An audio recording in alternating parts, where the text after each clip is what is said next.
Hi, I'm Tolu and I help creatives and leaders grow from dreamers to achievers. Sometimes I make videos to teach how to get things done, and sometimes I make videos to share my experiences. This video is a part of a series where I share my first business trip to Japan. I was invited to speak at the Tokyo International Conference on African Development. And I've invited two people who were at the conference to join me to tell you all about it. Today I'm joined by two special guests, Hokuto Shibata. Hi everyone. And my co-founder of Kugali, Fikayo Adeola. Hey everyone, how's it going? Let's start with what even is TICAD? What is TICAD and why did you reach out to me to invite me? Alright, sure thing. Hello again everyone, my name is Hokuto Shibata. I'm the Deputy Trade Commissioner at JETRO Lagos. So the TICAD itself, it's an abbreviation for the Tokyo International Conference on African Development, which started in 1993, and it used to be like every 5 years. Now we do it every 3 years, like promoting dialogues between Japan and the countries in the continent, basically. And this time the theme was co-creation with Africa. And you know, I've known you through Iwaju. I am a big fan of it, and I always wanted to like invite you for this event because this time it's all about co-creation. And then co-creation, like when it comes to co-creation, I think of the creative industries in Nigeria because you have the music, Afrobeats, and the Nollywood, like film industry, which is like getting bigger and bigger. So I wanted to do something like about it.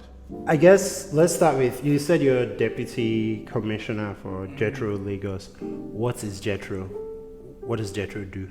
Okay, so JETRO is a Japanese government agency under the Ministry of Trade, Economy and Industry. So our like basic job or mandate is to promote business and investment between Japan and the rest of the world. And we have an office in Victoria Island, Lagos, and we've been here since 1955. So like, you know, last year, 2025 was our 70th anniversary of our establishment of our office in Lagos. So like we've been helping Japanese companies establish their offices in Lagos or Nigeria, and also like providing, you know, business matching between Nigerian and Japanese corporates. That's what we have been doing. Yo, JETRO has been in Lagos longer than Nigeria has been independent. That's true. That's crazy. Wait, so you said TICAD used to be once every 5 years, right? And it used to be like one TICAD would be in Japan, then another one would be in an African country, and then another in another African country. So you circle back to Japan every 3 events, right? Mm-hmm. Sure. So we were just lucky that this TICAD happened to be in Japan, so we got to go to Japan because the next TICAD, do you already know where the next TICAD will be? Oh, I have no idea. I wish I would know. Okay. If TICAD has been happening since 1993, but this time you opened it up to the creative industries and you invited us. What informed that decision? Did that come from JETRO, or did it come from like, I don't know, the Ministry of Trade and in Ministry of Arts and Culture and Tourism. And tourism, yes. Mm-hmm. So where did that idea come from to open it up to everyone like that? To be honest, it's because I believe in that industry personally. Now, but let me explain the background. So like, you know, Japan is known for manufacturing giant, for instance, vehicles. And, you know, we see a lot of Toyota cars or Nissan, Suzuki in Lagos or in the whole of Nigeria, right? But what's the next industry for us? For Japan? Like, you know, currently like EVs are happening and China dominates the market. So Japan is like, you know, left behind. So we have a sense of urgency that we need to find something else. The next thing basically. Mm-hmm. And now we've been focusing on the Japanese pop culture such as anime, manga, like IP-related industries, because now it's one of the biggest export from Japan, and the popularity is rising across the world. So the first thing first, our focus was shifting into the pop culture thing, Japanese contents first. But in the context of Nigeria, like I said, we have a lot of creative industry flourishing.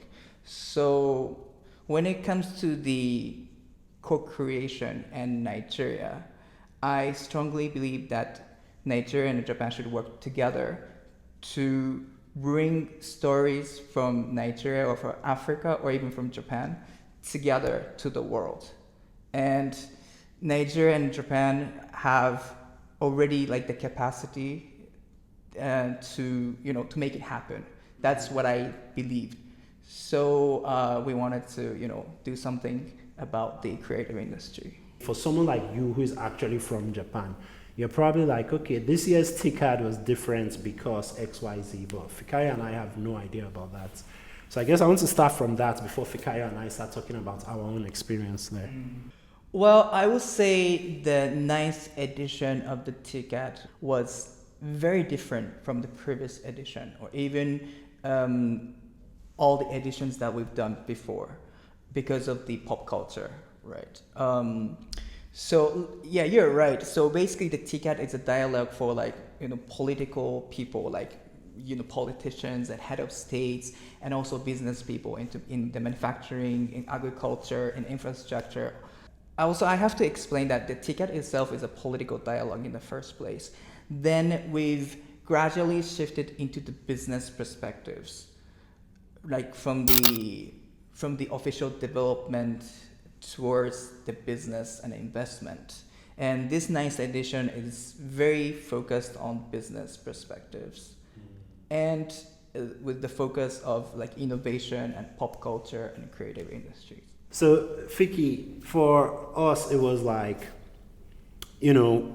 I told you guys, hey, they've invited me to speak at 2 panels at this event, and we'll have opportunities to meet businesses, and hopefully maybe one of those conversations would lead to us actually working together with a business.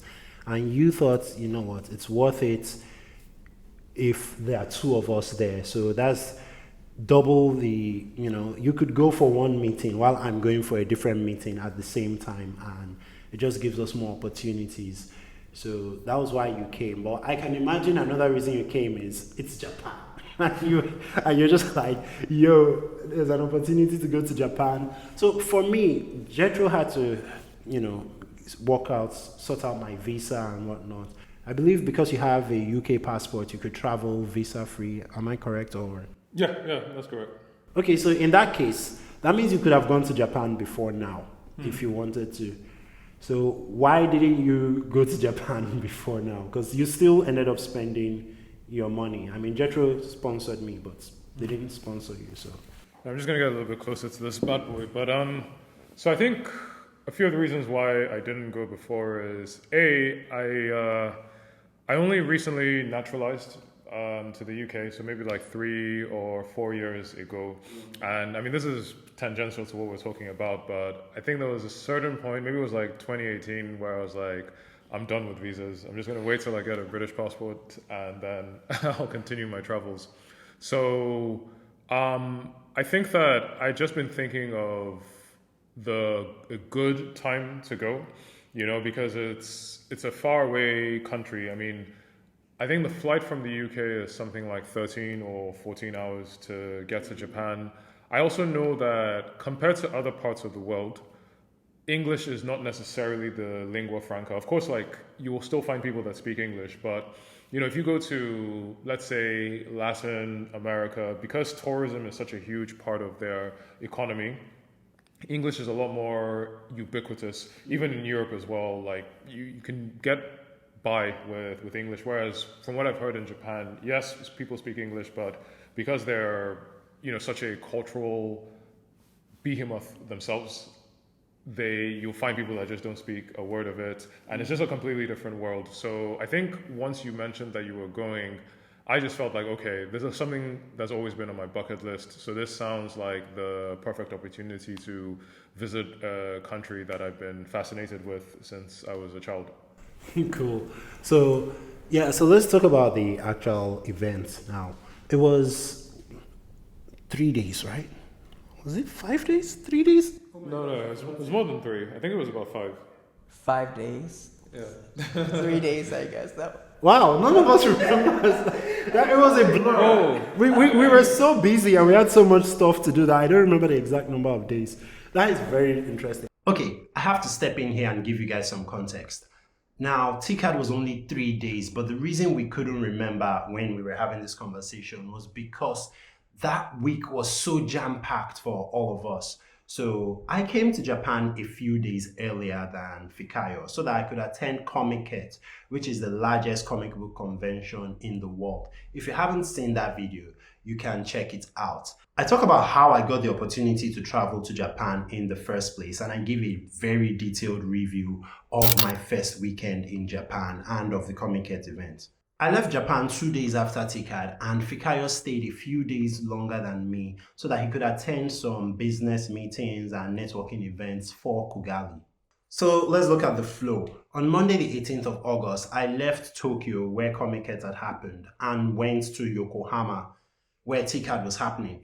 So Monday was just travel time and us checking into the hotels. Now on Tuesday, JETRO and JBCA organized a welcome reception for invitees from Africa and TBEC exhibitors. Yeah, that's a lot of abbreviations, but just take it that there are people from Africa and then there are people from Japan all networking, and it was a cool time. We got to meet each other before the real event started. The welcome reception was at TechHub Yokohama, which was just the next street from our hotel. So, it was less than a 5-minute walk. And then the following day, Wednesday the 20th, we went for TICAD, which was 2 streets away from our hotel. So maybe just a 7 to 10 minute walk. On the very first day of the event, there were cars to take us from the hotel to the venue. But once we knew the venue, we were expected to find our way there every day. And we basically just walked it. This was very difficult and very stressful for me, even though it was less than a 10-minute walk for regular people. Because I still had crutches and was really straining to walk for more than a few minutes, for me it was a 15 to 20 minutes very stressful walk. So yes, TICAD was Wednesday to Friday the 22nd, and then on Saturday the 23rd, we left the hotel, moved to an Airbnb. Remember, Fikayo is going to stay in Japan a bit longer than I will. I leave Japan on Sunday the 24th. That same Sunday, Fikayo is at a networking event. On Monday, he goes for a business meeting. And during the actual 3 days of TICAD, apart from attending the main events, speaking at panels, listening to other people's panels, we were also having business meetings with Japanese businesses with the hopes of finding someone we could collaborate with or work with. So sometimes those meetings would be with attendees of TICAD. Hokuto would arrange for us to meet somewhere in Pacifico Yokohama and we would talk, but sometimes we would have to go to a studio's office, for example, and that studio could be in Tokyo, which is an hour away from Yokohama. So we would go to Tokyo, have a meeting, and then come back to Yokohama. So there was a time Fikayo went to visit one studio for a meeting while I went to visit another studio alongside other delegates from Africa. So it was more of a tour of the studio rather than a business meeting. And in between these locations, Hokuto would be walking non-stop. Remember, he's managing multiple delegates from multiple countries. He's one of the organizers of this event. He couldn't even hear the conversations we were having in the bus because he was just so busy. Look at him go.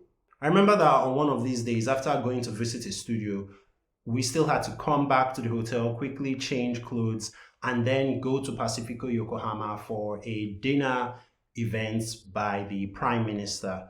So it was a very jam-packed 3 days. Now let me just mention a few things I found interesting on the show floor. Number one, every African country had a booth, so Japanese businesses could go visit the booth and ask questions, what kind of industries and resources are in your country if we want to, come collaborate with businesses in your country, what should we be looking forward to? Here you see me going to say hi at the Nigerian Pavilion. Fikayo and I also met a Nigerian Japanese model, and I noticed she was modeling for a lot of businesses. Just off the top of my head, she modeled for a hair company, she modeled for a textile company, and if you're in Nigeria, you've actually seen adverts of this one. She models for Pocari Sweat, which is this healthy drink for athletes. You can see the signboard in Lekki Phase 1 and some other parts of Lagos. Another thing I found very interesting, one of the booths I found was a business that produces different food items, including noodles. And the noodles they produce are imported by Duffield Foods in Nigeria to make Indomie. Now, for years, I've known that Duffield Foods was an Indian company, so I just assumed their noodles came from India. It was very interesting to find this out. I think one last interesting fact I can mention, if you've never attended a multilingual business conference before, this is something I've seen in places like France when I went for the Africa Creation Forum. Whenever there's a panel where the audience is likely to speak multiple languages, there are these audio receiver devices that will be placed on every seat or that you grab at the entrance to a hall, and each device is paired with a headphone. Once you put on the headphone, you tune the device to your desired station. So English, Japanese, whatever your preferred language is, so that when someone is speaking on stage, I could be on stage speaking in English, and members of the audience who don't understand English would be hearing what I'm saying in Japanese, because someone nearby is translating everything I'm saying to Japanese for the audience to hear on their headphones. Now let's get back to the conversation with Hokuto and Fikayo. Most of our time in Japan, I was either in Tokyo or in Yokohama. And Yokohama is this, I don't know whether to say futuristic or ultra-modern city. And funny enough, I ran into a friend of mine who was living in Japan.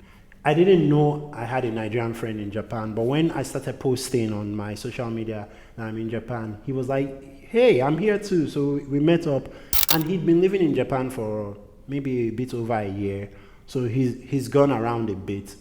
But when he saw Yokohama, even he was impressed. So to me, that just being in Yokohama alone was very inspiring for me, because it's not just one thing. It's like if our hotel is on this street and then you walk down the adjacent street, there's there was a museum of art or something. Then you get to the other street at the end, and that was the event center. What was it called?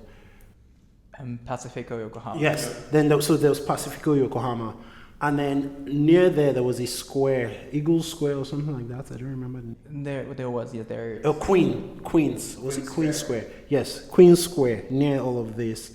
Then if you go around the back, there's a mall. And I'm like, just those 4 blocks. Even if you stay in only those 4 blocks, the number of really nice buildings, really nice places, and I was like, this is amazing. This is something I really, really love to replicate in Nigeria someday. So I'm putting it out there so that when I do it, you guys will know I said it. But really, Yokohama was amazing. Pacifico, a very nice event center.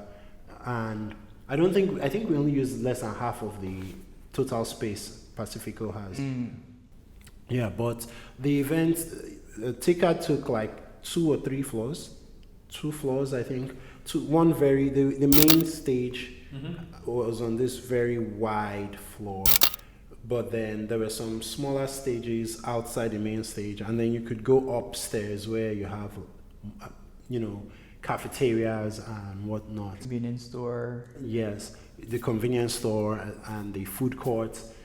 And when you walk into TICAD, once you get past security, there's this walkway that curves, and the walkway just had big screens advertising different, would I say, it wasn't advertising businesses so much as it was advertising Japan, I think. Yes, partly, and also that was the concept video of co-creation between Africa and Japan. Yes, and then after that there was this sculpture that you could take pictures with. near the entrance, immediately after the screens. So right from when you get past security, you go through this walkway, the screens, it's nice, you see the sculpture is nice. Then immediately after you walk into this, would I say small setup, just showcasing like 4 anime. I believe it was Demon Slayer, Attack on Titan, and I don't remember the other 2. But you see these life-size cardboard cutouts of the characters, and you see trailers on the screen, and I'm like, wait, isn't this a business conference? Why am I seeing anime at the entrance? But I'm just saying, just getting in, walking in already was really nice. Then you get to the main floor, and then it's typical business. You know, different businesses having different booths showcasing their wares. But then some of the booths had things much larger than I was expecting. I remember seeing 1 or 2 tractors right there on the show floor, and I'm like, oh, okay, I did not expect this. The main reason I was brought there was to speak at 2 different panels. And one panel was moderated by Satoshi from Jassy. And that panel had me, you, Hokuto, you were on that panel. My second panel, who moderated that one? What's his name? Joji Sato. Joji is always smiling. I love him. He has that vibe of like those, you know, in many Japanese, you know, stories, whether it's anime or live action, they're usually these wise old people that are just happy. Like, you can't get them angry because they're so enlightened. They're beyond all the bullshit, and they're just chill. That's the vibe I was getting from Sato-san. And then I went and got myself in trouble by agreeing to a third panel, or was it a panel or like a fireside chat, or how do I call it? But it clashed with one of my panels. And I didn't realize it at the time because in my mind, everything's organized by JETRO, so, you know, there won't be any clashes. But I did not realize that because of how big the event was, some panels are organized by JETRO, some panels are organized by other people. And all these different people can just look for a slot that works for them. Of course, they're collaborating in JETRO, but it doesn't mean JETRO literally has eyes on every single detail. So I did not realize there was a clash until close to the day of. And now I was like, would I leave this panel early and then go to the other panel a bit late so that I kind of hit the 2 of them?